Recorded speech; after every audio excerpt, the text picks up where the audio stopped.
나 자신이 학대를 당하거나 고통을 받음으로써 만족을 느끼는 것 자체가 상식적으로 이해가 되지 않지만 타인에게 복수를 하지 못하여서 자기 자신에게 행함을 통하여서 이 소심한 복수의 형태로 이 메조키즘이 나타나기도 한다는 것입니다. 예를 들어서 어떤 사람이 일을 하다가 일을 그르치게 되면 자기 손으로 자기 머리를 막 쥐어박으면서 에이 바보 멍청이 같은 놈 막 그렇게 하잖아요. 그게 메조키즘의 일종이라는 겁니다. 또 어떤 사람이 어떤 문제가 생겨서 복수를 하고 싶은데 복수하고 할 수 없을 때 또 어떤 행동을 하죠? 전봇대하고 내 머리가 센지 전봇대가 센지 한번 비교해보자 해가지고 머리를 들이받는 사람들이 있습니다. 다 메조키즘적인 그런 행동들이라고 할 수 있습니다. 근데 정상인들이라도 하더라도 이런 증상들이 다 있습니다. 조금씩 다 가지고 있습니다. 근데 문제는 이것이 심각해졌을 때가 문제입니다. 자신의 이성을 가지고 자신을 통제하지 못할 상태까지 갔을 때 사람은 그렇지 않습니까? 스트레스를 받을 수 있습니다. 근데 그 스트레스가 막 누르다가 어느 날 갑자기 펑 터뜨리게 되면, 폭발하게 되면 정말 큰 문제가 터지지 않습니까? 우리 안에 트라우마가 있습니다. 특히 이런 메조키즘들은 언제 형성되게 되냐면 어렸을 때 사랑받아야 할 사람에게 사랑받지 못했을 때, 심한 가학과 학대를 받았을 때, 그때 이런 증상들이 나타나기 시작하는데 그때는 몰라요. 근데 나중에 이것이 쌓여지면서 성인이 되고 나면 병적 증상으로 나타나기 시작하는 겁니다. 그리고 이것을 부채질하는 뭔가 스파크를 일으키는 어떠한 특별한 사건들, 이게 외적인 어떤 외적인 충격일 수도 있고 혹은 내면적인 스트레스, 충격일 수도 있는데 이것을 아주 강력한 스트레스를 딱 받았을 때 이게 튀어나오는 겁니다. 그래서 폭발해버리는 거죠. 그래서 나중에는 정신병이 나타나거나 또 그런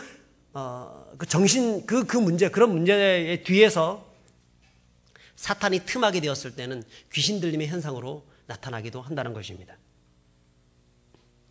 그러므로 참 이런 것을 해결하기 위해서는 어렸을 때부터 참 사랑받는 환경에서 아이들을 키우는 것이 굉장히 중요합니다. 특히 사랑해 줘야 될 부모님들이 그 아이를 차고 그 아이를 위해서 기도하고 그 아이를 사랑해주고 돌봐줄 때에 진정한 이 회복이 일어날 수 있는 거죠. 그런데 오늘날 어떻습니까? 너무나 바빠요. 돈을 벌어야 합니다. 나도 내 인생이 있는데 내 인생 내가 좀 살아야지. 내가 자식 때문에 내가 살아가는 거야? 이렇게 얘기하면서 자식들을 내팽개쳐 버립니다. 심한 경우는 학대를 합니다. 그것 때문에 결국은 아이들이 피해를 받고 있고 그런 트라우마가 쌓이고 또 쌓이면서 나중에는 이 아이가 점점 성장하다가 정신적인 문제가 생기게 되고 처음부터 비틀어지게 성장하는 거죠. 비틀어지게. 여러분 어렸을 때 예를 들어서 뼈가 비틀어졌다고 칩시다. 그 비틀어진 뼈를 어렸을 때 바로 잡아주지 못하고 그냥 놔두게 되면 나중에 어른이 되게 되면 어떻게 되겠습니까? 정상적으로 잘 활동할 수 있겠습니까? 디스크가 발생하거나 어떤 문제들이 자꾸 발생하게 되는 거죠. 고통스럽게 되는 것입니다. 마찬가지로 어렸을 때의 그 마음의 그 심령의 스트레스와 그 심령의 트라우마가 있는데 이것을 그때그때 해결해 줘야 되는데 누가 해결해 줄 수 있습니까? 부모님이 해결해 주는 거죠. 부모님이 가슴으로 안고 기도해 주면서 눈물로써 그렇게 끌어안아 줘야 되는데 그 사랑을 받지 못하고 자녀들이 성장하다 보니까 그 아이들이 나중에는 심각한 상태까지 나가게 되고 이거는 병원의 치료, 어떤 치료, 사회적인 치료를 가지고도 해결할 수 없는 상태까지 나아가게 되는 것입니다. 누가 해주냐면 부모님이 해줘야 되는 겁니다. 혹은 누가 해야 됩니까? 교회가 해줘야 됩니다. 교회가. 주님의 사랑으로 예수 그리스도의 십자가의 능력은요, 치유의 능력이 있습니다. 부모님이 해줄 수 없는 부분들을 예수님의 십자가의 사랑이 해줄 수가 있습니다. 그래서 교회가 그 사랑으로서 그런 사람들을 감싸 안아줄 수 있어야 합니다. 그러면 트라우마가 해결될 수 있어요. 회복될 수 있어요. 그런 입장에서 봤을 때 주일학교 교사가 굉장히 중요한 것이죠. 그래서 그런 환경 속에서 잘할 수 있도록 도와줘야 한다는 것입니다. 근데 아마도 이 거라사인 같은 경우에는 그렇지 못했던 것 같습니다. 어렸을 때 어쩌면 부모님에게서 가족들에게서 심한 학대를 받았던 사람이었을 수도 있겠습니다. 혹은 부모의 무관심 속에서 자랐을 것입니다. 그래서 굉장한 상실감을 경험하게 되었고 그 상실감 속에 마귀가 틈타게 되면서 결국은 여기까지 오게 된 겁니다. 여러분, 예수님이 마귀, 귀신 들린 사람에게 찾아가서 그런 말을 하죠. 네 이름이 뭐냐라고 얘기합니다. 그런데 이 사람은 귀신 들렸기 때문에 자기의 본명을 얘기하지 않고 군대입니다라고 했습니다. 군대. 이 군대는 몇 마리를 얘기하는 거냐면 6천 마리를 얘기합니다. 레기온이라고 해서 당시 헬라어로 레기온, 이것은 로마 군대의 1개 여단을 칭하는 말인데요. 1개 여단은 6천 명의 군사로 이루어져 있습니다. 그러니까 그 사람 안에 지금 몇 마리의 마귀가 들어가 있냐면 6천 마리의 마귀가 들어가 있는 겁니다. 그러니까 얼마나 괴롭겠습니까? 평생을 살아오면서 그 인생 살아오면서 마귀가 또 들어오고 해가지고 결국은 그렇게 된 겁니다. 자기 스스로 통제할 수 없는 상태까지 가게 된 것이죠. 그러니까 정말 고통스러운 인생을 살고, 그래서 나중에는 동네에서도 포기하고 가족도 포기하고 동네에서 포기하고 모든 사람들이 다 포기한, 모든 사람들이 기피하는 아주 난폭적인 자기 자학적인 행동들을 하는 그런 사람이 되고 만 것입니다. 진정한 자유를 잃어버리고 마귀의 권세 아래 눌려서 살아가는 인생이 되고 만 것입니다. 근데 여러분, 이 거라사인의 모습이 성경은 누구의 모습이라고 얘기하고 있냐면 오늘날 우리 현대인들의 모습일 수 있다고 지금 말씀하고 있는 겁니다.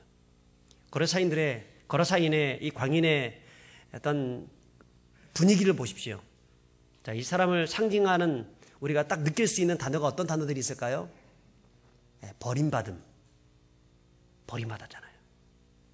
가족에게 버림받고, 이웃에게 버림받고, 동네 사람들에게 버림받고, 세상에 버림받았습니다. 어쩌면 자기 자신에게도 버림받았을 수도 있어요. 그래서 자기 자신에게까지 버림받았기 때문에 마귀의 노예가 되고 만 거죠. 또 유리함. 산과 들로 다니면서 유리방황합니다. 또 광란, 난폭, 옷을 발가벗고 돌아다니면서 그게 부끄러운 줄 모르고 광란의 시간들을 보냅니다. 난폭합니다. 쇠사슬을 끊어버립니다. 그런 것 가지고 다른 사람을 내려칠 수도 있습니다. 욕을 합니다. 이 난폭한 행동들. 그리고 자기 자학적인 그런 증세를 가지고 있습니다. 여러분, 오늘날 현대인들의 모습이 어떻습니까? 세상으로부터 버림받고, 어떤 사람은 자기 가족으로부터 버림받고, 친구들로부터 왕따당하고, 그러면서 고통해야 합니다. 그리고 유리하고 방황하고 사랑받고 싶지만 사랑받지 못해서 사람에게 마음 팔고 돈에 몸 팔고 밤낮으로 광란의 삶을 살아가고 때로는 온순해졌다가 난폭해지기도 하면서 그것을 이겨내려고 하지만 이겨내지 못하기 때문에 자기 자신에게 뭔가 스트레스를 풀려고 하지만 풀 수 있는 그런 곳이 없기 때문에 자기 자신에게 자학적 증세를 가지고 그렇게 살아가는, 어쩌면 현대인들에게 이런 모습들이 조금이라도 있지 않습니까? 그러니까 현대인들의 모습이라고 볼 수 있다는 것입니다. 그러므로 이 거라사 광인의 이야기는 남의 이야기가 아니라 하나님의 형상을 잃어버린 오늘날 우리들의 이야기일 수 있다는 것입니다. 자, 그러므로 여러분, 인생의 근본적인 문제가 무엇이냐면 상실감이 문제입니다. 상실감. 잃어버린 것입니다. 자, 무엇을 잃어버렸을까요? 내 안에 뭔가 내 가슴을 풍성하게 채워주는 어떤 것이 있어야 하는데 이것을 잃어버린 겁니다. 그래서 이것을 채우기 위해서 사람들은 백방으로 다니는 겁니다. 이것을 채우기 위해서 사람들은 돌아다니면서 그 가슴에 그래서 돈으로 채워보려고 하고 물질로 채워보려고 하고 명예와 권세로 채워보려고 하고 채워도 채워지지 않는 것인데 그런 것으로 채워주려고 그렇게 노력을 합니다. 그러다가 헛된 것으로 그렇게 채우려고 하다가 결국은 그 안에 심각한 문제들이 발생하게 되는 것이죠. 어떤 사람들은 어떻습니까?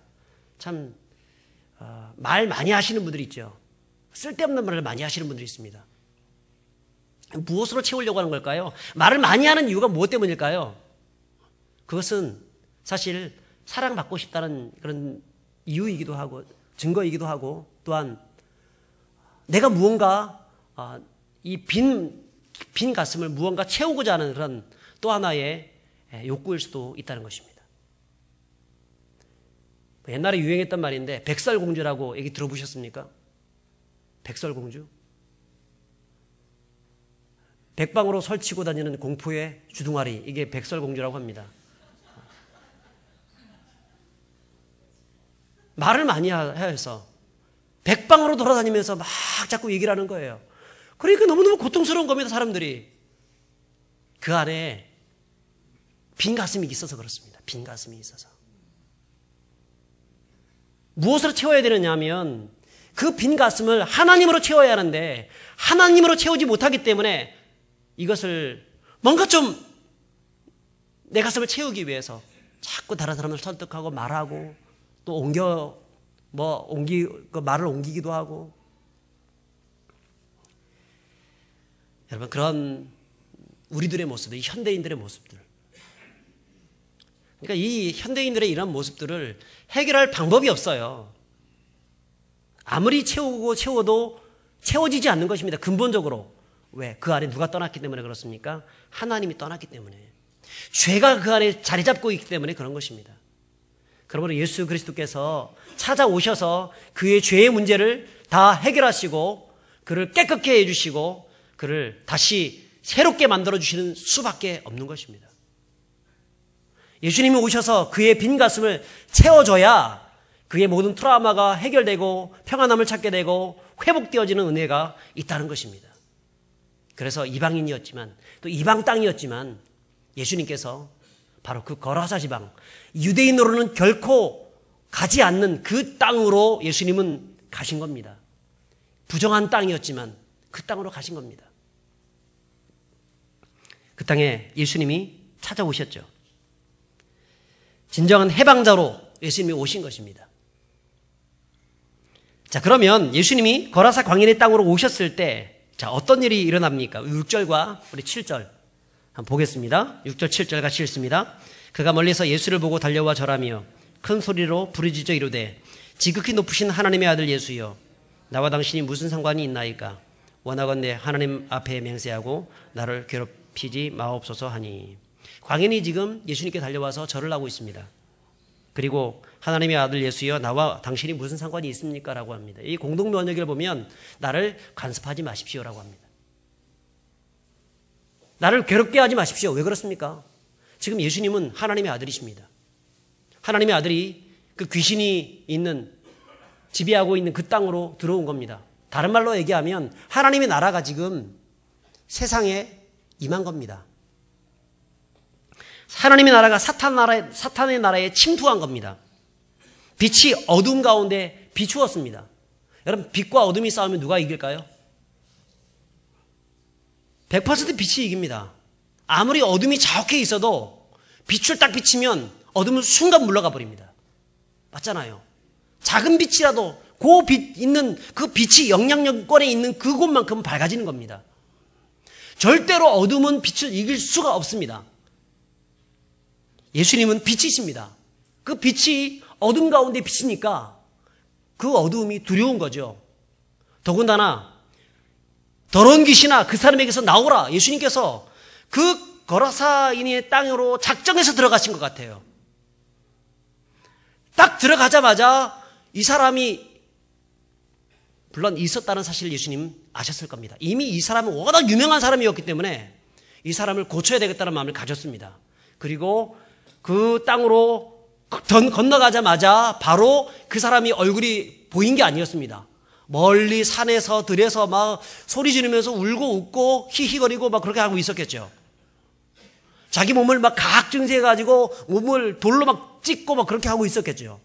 그런데 어디 있었는지 모르지만 그 보이지 않는 그 사람을 향하여서 예수님이 더러운 귀신아 그 거라사인의 몸에서 나와라 라고 얘기했다는 것입니다.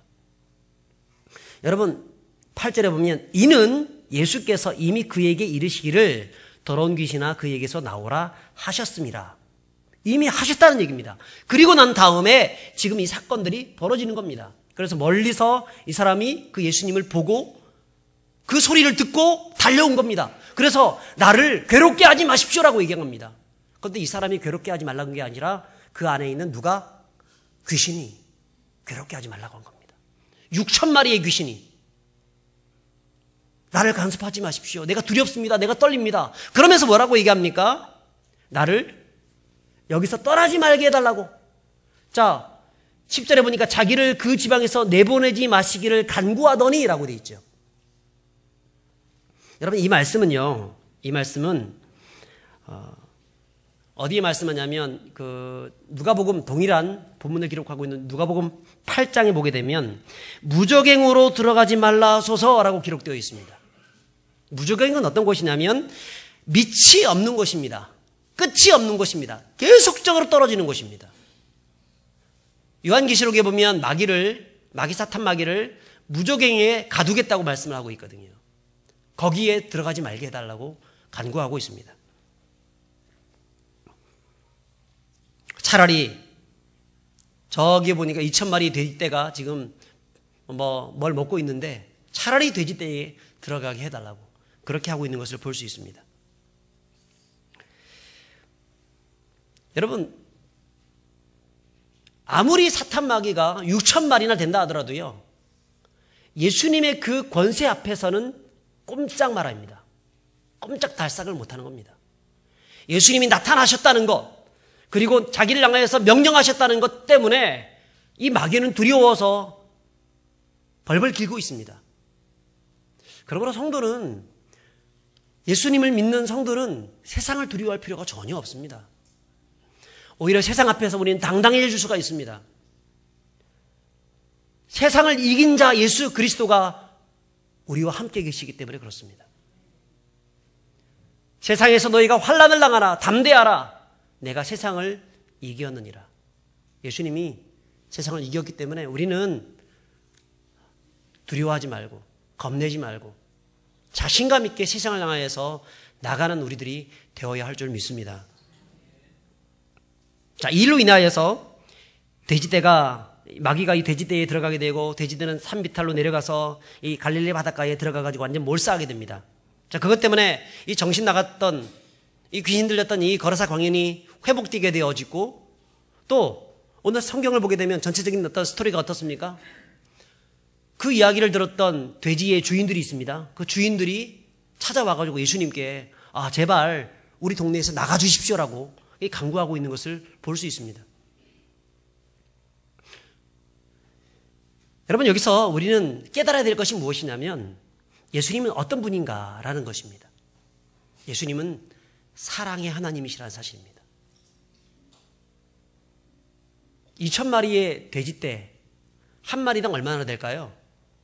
제가 한번 찾아보니까 요즘 시세로 하게 되면 돼지 한 마리가 한 50만 원 정도 되더라고요. 그러니까 2,000마리면 50만 원이면 얼마 되죠? 얼마쯤 돼요? 네? 10억이요? 10억? 굉장히 머리가 좋으시네요. 이 암산 능력이 굉장히 대단하신 것 같아요. 나는 계산기를 두들겼는데 10억입니다. 10억. 10억이 적은 돈입니까? 사람들이 10억 정도 있었으면 좋겠다. 내 평생에 10억 정도 손을 한번 쥐었으면 좋겠다는 것이 오늘날 현대인들의 꿈입니다. 로망입니다. 근데 현대인들이 사모하고 있는 그 재력적인 그 로망보다 예수님이 사모하고 있는 것은 한 영혼이 주님께 돌아오는 것이었습니다. 한 영혼에 대한 사랑이 그만큼 많았다는 겁니다. 물질적인 가치보다 영혼의 가치를 훨씬 더 소중히 여겼다는 겁니다. 그래서 사람의 영혼을 무엇보다 귀하죠? 천하보다 귀하다는 거예요. 천하보다.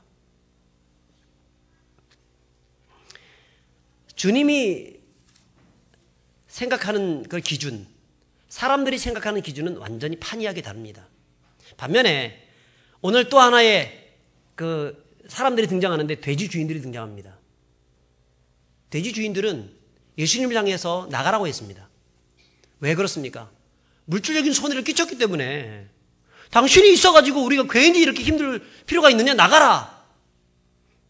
아마 요즘 같으면 손해배상 청구를 했을지 모르겠습니다. 예수님 저 예술환자 때문에 우리 2,000마리가 한꺼번에 다 죽었으니까 재판관님 한번 좀 어떻게 해주십시오.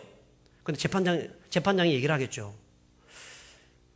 예수가 직접적으로 손해를 끼친 것은 없는 것 같은데 증거가 없잖아요. 아무런 증거가 없잖아요. 귀신이 한 거지 예수님이 한 게 아니지 않습니까? 아무튼 이 돼지 주인들은요, 무엇에 가치가 있었냐면 돈의 가치가 있었습니다. 한 영혼이 정말 구원받아서 돌아오는 것보다 돈이 훨씬 더 중요했다는 겁니다. 여러분, 성경에는 16절에 뭐라 기록되어 있냐면, 이에 귀신 들렸던 자가 당한 것과 돼지의 일을 본 자들이 그들에게 알리매라고 되어 있죠. 근데 동일한 본문을 기록하고 있는 누가복음 8장 36절에는 이렇게 기록하고 있습니다. 자, 한번 시작. 귀신 들렸던 자가 어떻게 구원받았는지를 본 자들이 그들에게 이르매. 자, 여기서 중요한 단어가 무엇입니까? 구원이라는 단어입니다. 구원받은 것을 본 것입니다. 어떻게 변화되었는지, 어떻게 구원받았는지. 근데 저들은 구원에 관심이 없습니다. 한 영혼이 회복되어지고 살아나는 것이 관심이 없습니다. 무엇에 관심이 있습니까? 돈에 관심이 있습니다. 그게 군중이죠. 세상 사람들이죠. 돈에 관심이 있는. 영혼보다는.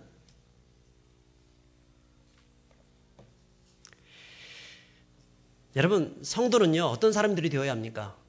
돈이 아니라, 물질적인 가치가 아니라 영혼에 관심이 있는 사람들이 되어야 할 줄 믿습니다. 육적인 그런 구원보다 더 나아가서는 궁극적으로 영혼의 구원을 더 사모하고 그것을 소망하며 살아가는 사람들이 되어야 합니다. 야곱이 있습니다. 야곱 왜 축복받았습니까? 그 사람은 물질적인 가치, 그것보다 영혼의 가치를, 영혼의 축복을 더 귀중하게 여겼습니다. 자기 형에게 팥죽 안그루선에 장자의 명분을 산 이유도 무엇 때문입니까? 돈 많이 벌려고 그런 것입니까? 아니에요. 형이 받은 그 축복권, 그 장자의 축복, 그 영적인 축복, 내가 좀 받고 싶다는 거예요. 그가 야복강에서 그렇게 한노뼈가 부러지면서까지 기도했던 이유가 무엇입니까? 주님, 나에게 더 많은 양을 주시고 더 많은 물질을 주시고 부유하게 해주십시오. 이것 때문에 그런 게 아니고요. 주님, 나에게 축복하여 주옵소서. 어떤 축복입니까? 영적인 축복입니다. 환도뼈가 부러졌지만 절대 놓지 않았습니다. 놔라! 그러니까 내가 놓지 않겠습니다. 놔라! 못 놓겠습니다. 밤새도록 그게 있었습니다. 그걸 성경에는 뭐라 기록되어 있냐면 씨름했다고 했습니다. 밤새도록. 천사와 야곱이 서로 씨름했다는 거예요. 씨름했다는 거예요.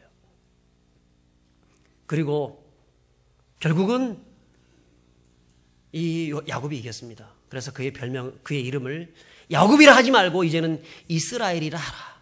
영적인 축복을 받은 것이죠. 이스라엘이 무엇입니까? 하나님과 겨루어 이겼다는 거죠. 이겼다는 거예요. 내가 당신이 가면서 나에게 축복하지 않으면 내가 절대 당신을 놓지 않겠습니다. 영적인 축복을 사모했던 겁니다. 사랑하는 여러분, 성도는요, 어떤 사람이 되어야 합니까? 축복에 관심이 있어야 합니다. 근데 물질적인 축복보다 1차적으로 영적인 축복에 관심이 있어야 합니다. 우리 가정이 영적으로 믿음의 명문가가 되는 그런 소망이 있어야 합니다. 우리 자녀들이 믿음 안에 든든히 서 있는 그런 꿈들을 가지고 있어야 합니다. 믿음의 내가 계속해서 흘러가는 그런 꿈들이 있어야 합니다. 예수님을 믿지 않는 우리 남편이, 우리의 형제들이 예수 믿을 수 있도록 어떻게 하든지 그거에 관심 갖고 기도하는 사람들이 되어야 하는 것입니다. 영적인 관심입니다. 그게.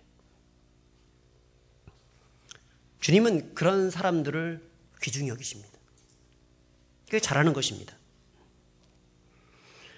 또 여러분, 우리가 여기서 또 하나 또 생각해 볼 수 있는 것은 이 거라사인, 이 회복되어진 그 거라사인을 우리가 생각해 볼 수 있습니다. 자, 이 사람이 치유되고 난 다음에 예수님께 찾아가서 예수님께 기도합니다. 간구합니다. 내가 당신 곁에 있기를 원합니다. 그랬더니 예수님이 대뜸 하시는 말씀이, 그래, 같이 있자. 나의 제자가 되어서 세계 열방을 다니면서 우리가 복음을 한번 증거해보자.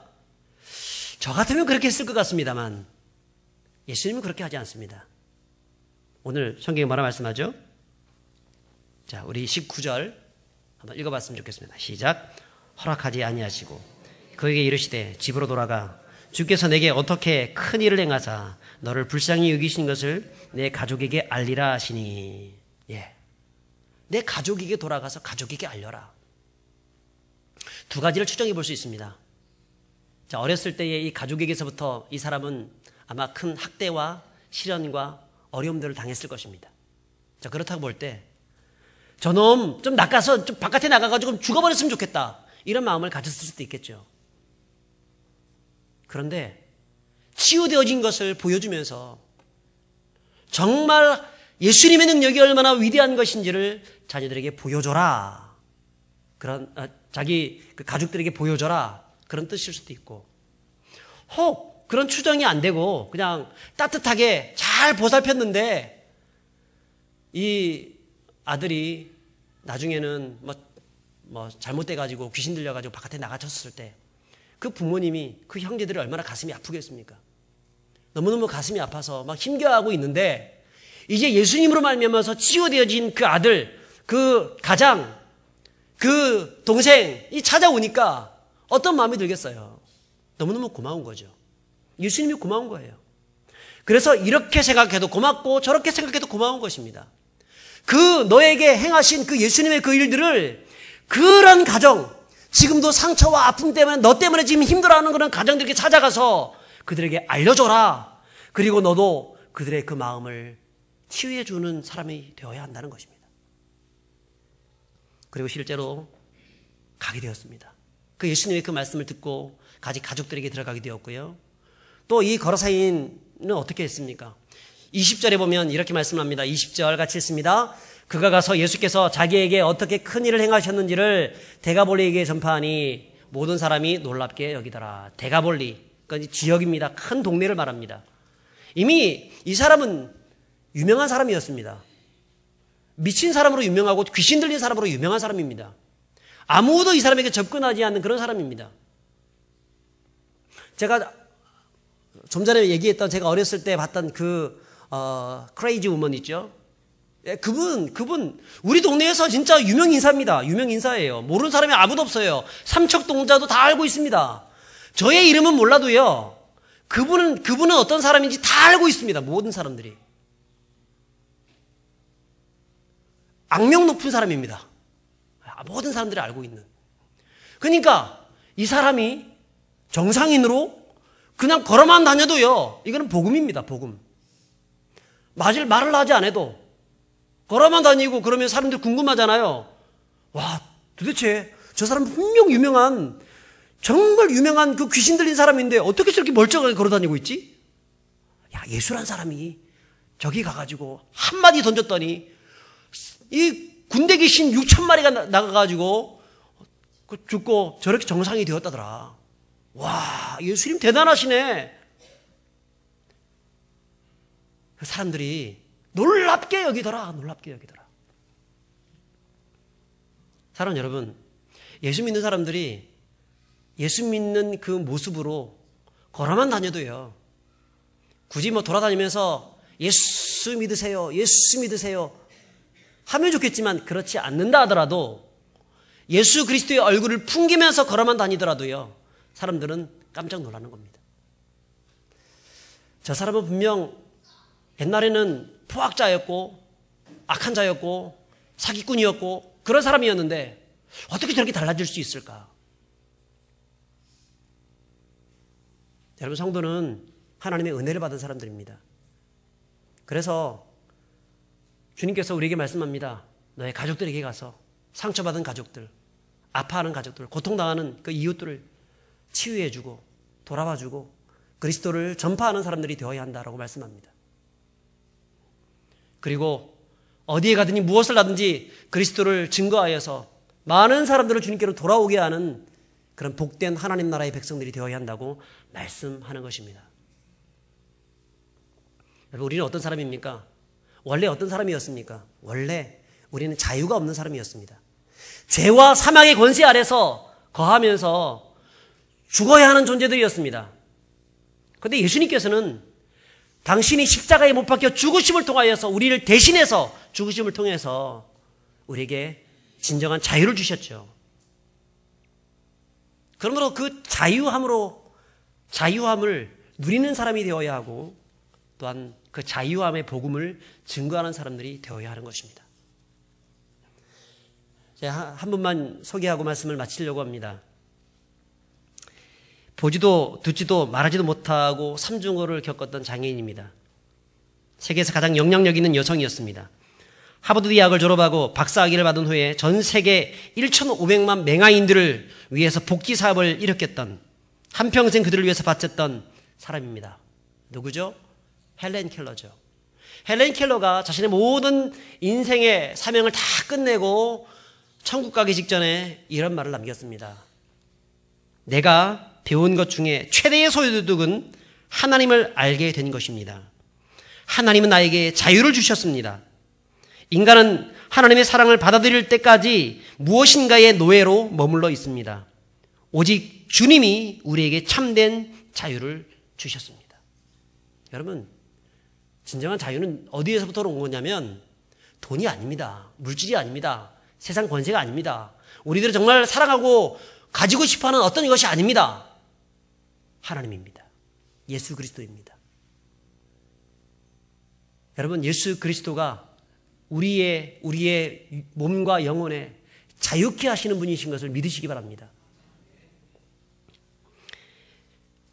거라사 광인은 주님을 만나기 전에는 귀신에게 눌려서 저주와 고통 가운데 있었지만 주님을 만남으로 자유함을 얻었던 것처럼 누구든지 예수님을 만나면 자유함을 얻습니다. 주의 영이 계신 곳에 자유함이 있느니라. 하나님이 영이십니다. 그리고 하나님의 영이 계신 곳, 예수 그리스도를 믿는 자들에게 하나님의 자유함을 주시는 것입니다. 오늘 이 사실을 기억하시면서 우리 안에 모든 세속적인 욕망들과 그런 악한 본성들을 버리고 예수 그리스도로 말미암아서 자유함을 얻고 늘 죄와 사망의 권세에서 승리하시는 저와 여러분들이 될 수 있기를 주의 이름으로 축복합니다. 우리 함께